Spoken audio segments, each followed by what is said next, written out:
Bonjour Monsieur Logico. Salut jeune homme, qu'est-ce que je peux faire pour toi? En fait, je voudrais prêter de l'argent à mon frère, mais j'aimerais savoir combien il va me rester avant de le faire.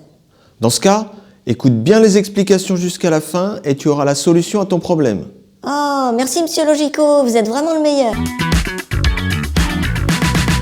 Salut, c'est Logico, bienvenue sur Happy. Si tu ne l'as toujours pas fait, abonne-toi à cette chaîne en cliquant juste ici. Aujourd'hui, on va traiter le thème de la soustraction, dans quel cas l'utiliser et comment la poser. Reste bien jusqu'à la fin de cette vidéo, je te donnerai une petite astuce pour poser une soustraction en supprimant toutes les retenues. Allez, on voit ça tout de suite, c'est parti! La soustraction est l'opération contraire à l'addition. Elle consiste à enlever un nombre à un autre. Elle permet de calculer une différence, un écart, un manque ou un reste.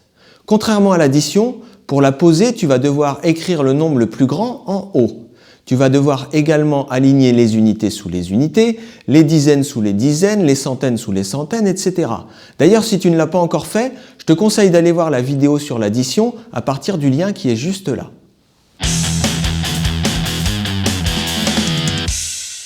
Dans un parc animalier, il y a 53 animaux. 29 animaux sont carnivores et tous les autres sont herbivores. Combien y a-t-il d'animaux herbivores dans ce parc? Pour résoudre ce problème, je vais utiliser la technique opératoire de la soustraction par compensation.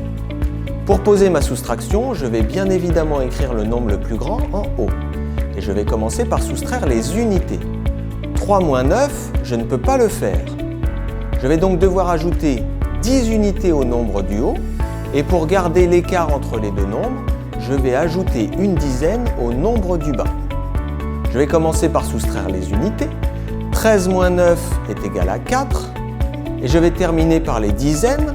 Attention, dans le nombre du bas, je n'ai plus 2 dizaines, mais 3 dizaines.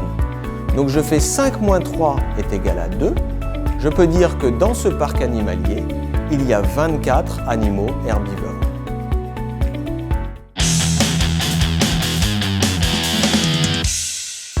La télévision de mon oncle coûte 425 €. Elle coûte 187 € de plus que celle de ma cousine. Quel est le prix de la télévision de ma cousine?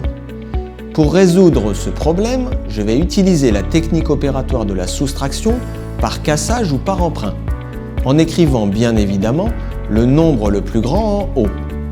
Je vais commencer par soustraire les unités. 5 moins 7, je ne peux pas le faire. Je vais donc prendre dans le nombre du haut une dizaine que je vais convertir en 10 unités. Ces 10 unités, je vais les ajouter aux 5 unités que j'ai déjà. J'ai donc maintenant 15 unités et une dizaine. 15 moins 7 égale 8. Je vais continuer avec les dizaines. 1 moins 8, je ne peux pas le faire. Je vais donc prendre une centaine sur les 4 centaines que je vais convertir en 10 dizaines. Ces 10 dizaines, je vais les ajouter à la dizaine que j'ai déjà. J'ai donc maintenant 11 dizaines et 3 centaines. 11 moins 8 est égal à 3 et je termine avec les centaines. 3 moins 1 est égal à 2. Le prix de la télévision de ma cousine est de 238 €.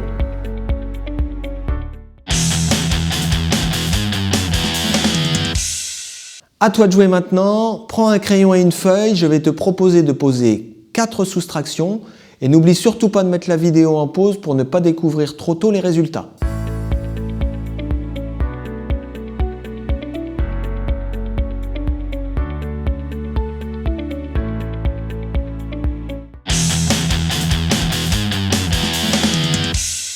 Comme promis, toi qui es resté jusqu'à la fin de cette vidéo, je te propose un petit bonus. Je vais t'expliquer comment trouver le résultat de 2000 moins 786 sans utiliser la moindre retenue.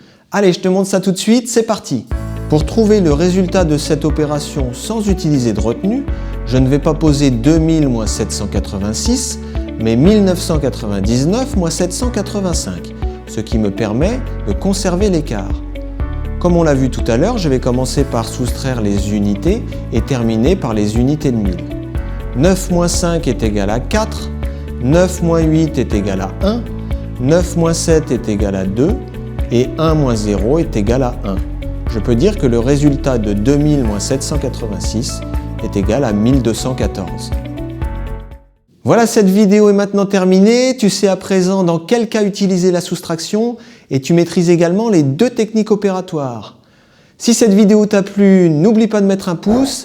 N'hésite pas à la commenter si tu as des demandes ou des questions. Et si tu ne l'as pas encore fait, abonne-toi à cette chaîne. Elle va te permettre rapidement de progresser en maths. On se retrouve prochainement pour une nouvelle vidéo. À bientôt. Salut!